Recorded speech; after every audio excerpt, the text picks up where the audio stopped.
Welcome back to Sprague Homestead. Today we're going to go over our 7 tips for goat feeding success. So tip 1 is good forage is key.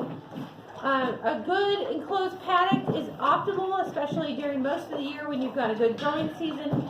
Goats are not terribly particular on what kind of grass is growing. In fact, if you've got some brush, weeds, that kind of thing, they love it all the more. You do want to make sure that you're keeping stuff like a lot of cheatgrass, foxtails, that kind of stuff that can lead to problems down the road out of the pen, and try and limit their exposure to trees, which we'll talk about here in a second. Tip number 2 for keeping your goats healthy is don't ever feed them on the ground. Goats in particular are the kind of critters that if you have fed them on the ground, they will soil that feed and then they won't touch it. If they are starving, they will still go ahead and eat it, and then what you're looking at is the increased chance of parasites. We don't want that. We want good, healthy goats, so make sure you are using some kind of feeder and keep that feed up off the ground. Next, let's talk about alfalfa. Now, a lot of people like to feed alfalfa straight to their goats. I don't suggest it. We don't do it ourselves. Alfalfa tends to be very high in calcium, and what this means, especially for your male goats, is an increased likelihood of what's called urinary calculi, which makes basically the urinary tract kind of calcify up in there to where eventually they will have trouble passing urine. They'll get backed up. Sometimes you can get surgical intervention to save them, but most of the time it's going to be a put down scenario.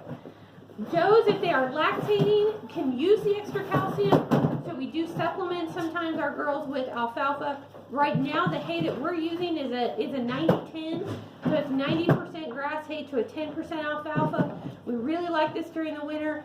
It's not a lot, so it's still good for the bucks, but do stay away from trying to feed all alfalfa, straight alfalfa, especially to your bucks. So one of the big myths we see when it comes to feeding goats is everybody always wants to talk about feed, and feed means grain. How much grain do they need? How much grain do they need? The answer is, being ruminants, they don't need any grain. Goats are designed for maximizing forages, and this means grasses and weeds and even tree bark and that sort of thing.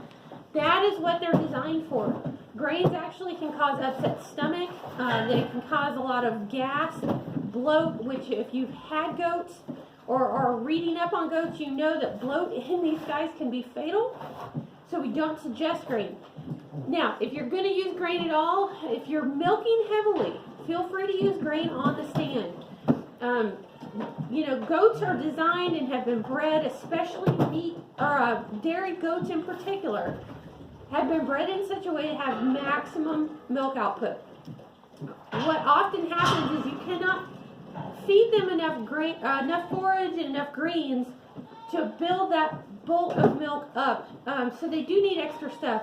Probably the best thing is going to be just an actual goat feed you can buy at the store. I don't like corn for goats. Again, corn in digestive system turns to sugars, can cause a lot of extra gas, can cause bloating, and bloat is the enemy. So we like to use a goat chow just because it doesn't have very much corn in it. It's high in number of grains, and it seems to supplement them when they're milking. The other time we'll use grain is if you've got somebody underweight. Try to use that very sporadically with whoever it is that you're treating, or if it's very, very cold out. We find that no matter how good our grass hay is, you have trouble keeping good weight on goats sometimes when the temperatures are consistently, and I'm talking daytime temperatures, below 35. They just burn an awful lot of calories trying to stay warm. We don't heat our barn. If you're heating your barn, I guess that might be different. But we find that they just can't do enough, so we do some supplementing. Just watch your goats. They'll tell you the story of if they're starting to get fat, cut it out. They don't need it. If they're starting to lose weight in the winter, feel free to add some in. We don't give a whole lot I think there's almost 20 goats in this barn, and we're giving 3 feed scoops twice a day, and that's it. I mean, they don't need much. So the next key to keeping your goats good and healthy, this right here, mineral. You don't really want to use the mineral blocks with goats. It tends to cause a lot more dental problems because they will try and chew on the blocks. A loose mineral is best. We like the Purina Goat Chow mineral. Just offer it in a container close to your water, and they will take whatever they need. It smells kind of sweet. It's kind of chunky. We've had babies will climb up in there if they think they need it. It's good for bucks, lactating does, all of that. All right, so you can kind of see behind me the number of big trees we have here. This is our next tip. Try to keep your goats out of evergreens. Pine trees in particular, there's chemicals in the green needles that can cause things like toxemia and what I've dealt with personally, miscarriages. You see this mostly in cows, not in goats, but it does happen. We actually had a Nubian two winters ago, I want to say, that miscarried on us. And what it was is we keep all of our trees trimmed nice and high to try and keep the goats out of it. And this one particular doe was a little bit taller than everybody else and could kind of get up in there and into those needles. And we didn't realize it until she had miscarried on us. So it is something you want to watch out for. Now, I see a lot of people, this is January, see a lot of people right now advertising looking for Christmas trees to feed their goats. There's been a lot of articles on the internet about this, about evergreen trees and Christmas trees being great free feed for goats. Never in this lifetime would I do it. That's just me personally. I know a lot of people who have had problems. When I was in high school, there was a girl who raised goats that fed some Christmas trees to her goats. They were a little bit slow getting to some of the last ones. They dried out, and she actually had a doe get a stomach puncture from a dried needle.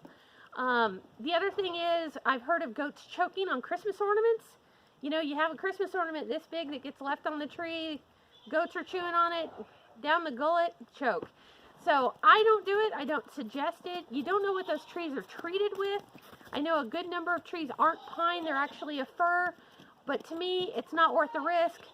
And for the health of your goats, just don't do it. Just avoid it all the way around. So our last tip, and if you've read the goat books, followed any of the groups on Facebook, you probably already know this, but baking soda is literally a lifesaver. So every good goat raiser ought to have a little container somewhere of baking soda to keep out in their barn. Now, goats are pretty good about this. I don't know how they know to do it. It's just a matter of biology, I suppose. But a goat that's got an upset stomach will actually nibble at baking soda, just like they do the mineral, to help with a sour stomach. This is really a big deal, especially when you have fed, say you fed some sweet feed and they're not used to it, and they go to bloat. If you've got some baking soda in that barn, and if the goat will actually eat it, which they tend to, you can save that goat's life. The goat will actually go and seek out something to make themselves feel better. So always keep a little bit of baking soda in the barn. I'm going to admit right here, we do not have any right now. I do need to go pick some of that up when I'm in town next. A lot of times you can go to a co-op or a feed store, and they actually will sell anywhere from a 10 to a 25-pound bag of sodium bicarbonate, which is baking soda. If you can't get that, go pick up some cheap packages. They don't use a lot of it, so you don't need to keep a huge bin of it like we do with the mineral. Just a little bit near the water so that they know where it is. It could save a goat's life. Alright, so that is our tips this week about feeding goats and feeding goats the right way. If you've got questions, leave them down in the comments. We will get back to you. And if you've got other things you want us to talk about, other feeding questions, go ahead and leave those in the comments too. We'd be happy to try and give you a hand. And that's it from Sprague Homestead. Happy homesteading.